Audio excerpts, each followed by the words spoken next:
Selamat pagi, selamat siang, selamat malam untuk para subscribers channel YouTube Uni Ortodoksi. Kita akhirnya bertemu lagi di podcast kedua dari Uni Ortodoksi. Podcast kita hari ini kita kedatangan dari pihak kanal Bapak Gereja atau kanal Ortodoksi admin KO. Tema kali ini adalah perbedaan yang mencolok antara gereja Timur dan Gereja Barat. Untuk admin KO, gimana admin KO? Sudah siap admin KO? Sudah siap Bung UO. Mari kita bahas tema kali ini ya, mengenai Timur dan Barat. Kalau kita mengkaji ya mengenai Timur dan Barat, ini sebenarnya kalau kita tidak hati-hati bisa jatuh pada kerancuan. Sebab Timur dan Barat itu memiliki setidaknya 3 konteks ya. Kalau teman-teman terpikir mengenai dikotomi Timur dan Barat, mungkin yang pertama kali teman-teman dengar itu tentang kubu Amerika Serikat melawan kubu komunis ya, di masa Perang Dingin di abad ke-20 gitu. Nah, konteks pertama ini sebenarnya tidak ada kaitannya sama sekali dengan kekristenan ya, karena ini merupakan konteks ideologi. Yang kedua adalah pada konteks penjajahan. Nah, ini yang lumayan sering kita dengar ya, bahwa kita ini orang Timur begitu. Nah, ini konteksnya apa sih sebenarnya? Konteks orang Asia itu orang Timur ya, tentu saja konteks penjajahan, konteks kolonial. Kita lihat bangsa-bangsa Eropa menjajah negara-negara di Asia dan Afrika, dan yang terjajah ini kemudian membentuk suatu identitas diri untuk menjadi orang-orang Timur. Nah, di dalam konteks kekristenan kita akan harus dan akan melampaui batas-batas kolonial maupun ideologis yang tadi sudah saya sebutkan. Kekristenan Timur dan Barat itu sebenarnya mengikuti pembagian Kekaisaran Romawi di abad ketiga. Jadi sebelum itu ada masa di mana kekristenan itu tidak dibagi menjadi Timur dan Barat ya. Tetapi karena kemudian di tengah jalannya sejarah dibagi menjadi Timur dan Barat, akhirnya sebelum pembagian pun dihitung sebagai Timur dan Barat. Misalkan Bapak Gereja Tertullian itu kan dari Barat, padahal waktu itu belum terbagi 2 Kekaisaran Romawi, masih 1. Nah, jadi bisa bersifat surut ya. Bahkan sebelum pembagian itu terjadi sudah ibarat kata dibagi para Bapak Gereja misalkan. Nah, jadi pada penghujung abad ketiga, Kaisar Diocletianus itu membagi kekaisarannya menjadi 4 bagian. Kemudian nanti 4 ini kemudian dibendel lagi menjadi 2. Nah, dan pembagian ini tidak bersifat kaku ya. Ini tergantung pada kebijakan kaisar yang menjabat. Ada di masa di mana wilayah Timur dan Barat itu dipersatukan kembali, dan ada pula masa di mana wilayah-wilayah di Barat itu diundukkan ke Timur. Nah, pusat pemerintahan kekaisaran di Barat dan Timur pun itu juga mengalami perpindahan gitu. Tidak selamanya kekaisaran Barat itu ada di Roma. Ada masanya di mana ibu kota Kekaisaran Barat itu ada di Milan, lalu kemudian di Ravenna. Sedangkan Kekaisaran Timur itu pernah beribu kota di Nikomedia sebelum akhirnya pindah ke Konstantinopel.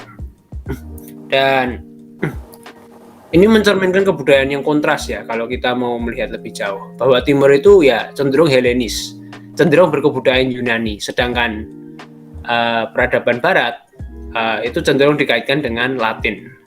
Tapi ini juga tidak kaku ya, karena kenapa? Ada orang-orang Latin di Timur, di kolonia-kolonia Latin seperti di Korintus, dan sebaliknya ada orang-orang Yunani di kota-kota di Barat, di Roma misalnya. Nah, bahkan orang-orang Yunani pun sebelum ditaklukkan oleh Romawi sudah mendirikan koloni-koloni di pesisir selatan Spanyol yang notabene-nya wilayah Barat.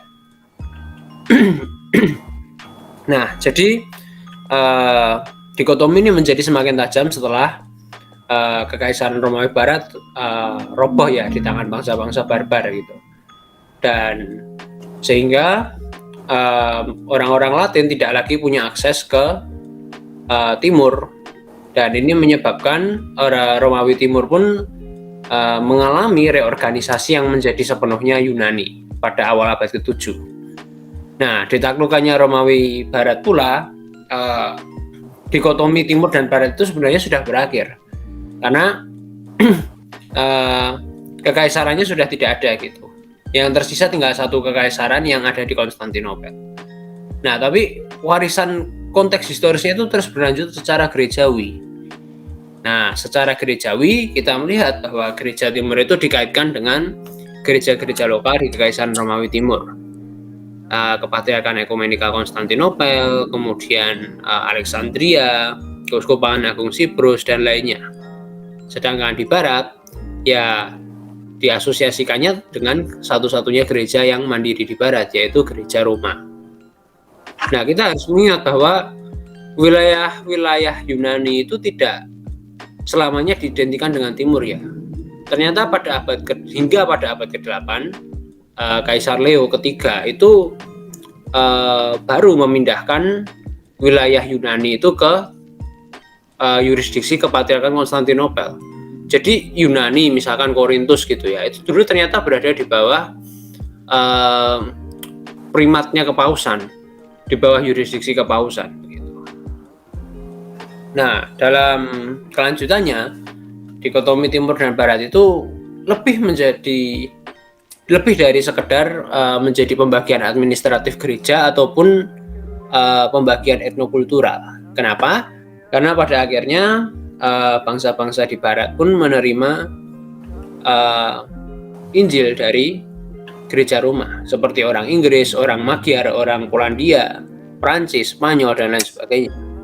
Nah, orang-orang di timur pun juga menerima, orang-orang Georgia, orang-orang Bulgaria, Serbia, Ukraina, Rusia. Mereka menerima Injil juga dari gereja-gereja timur. Nah, jadi perlu dicatat bahwa gereja-gereja lokal di timur dan di barat itu merupakan satu persekutuan yang sama sampai pada rentetan skisma akbar. Nah, skisma akbar ini terjadi kapan? Terjadinya secara rentetan dari tahun 1054 sampai 1484. Tidak kemudian sampai dalam sekejap ya, tidak hanya 1 tahun atau 1 malam begitu, tetapi ini 430 tahun sampai kemudian baru perpisahan final begitu. Nah, dasarnya apa kita bisa mengatakan bahwa gereja Roma maupun gereja-gereja di timur tadi itu merupakan bagian dari satu komuni? Jawabannya adalah karena baik timur maupun barat menerima konsili Kalsedon. Nah, bagaimana dengan mereka yang tidak menerima konsili Kalsedon? Mereka pihak-pihak monofisit dan Nestorian. Ya, mereka bukan bagian dari gereja timur. Mereka di luar gereja malah.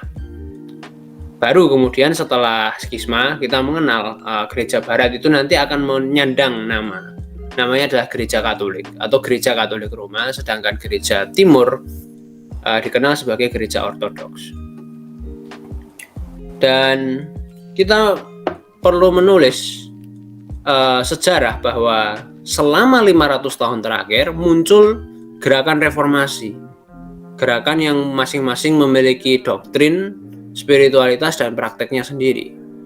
Dan ribuan denominasi ini tetap kita kategorikan sebagai kekristenan barat. Kenapa? Ya, mempertimbangkan 2 hal. Pertama, mempertimbangkan akar historisnya, dan yang kedua mempertimbangkan akar teologisnya.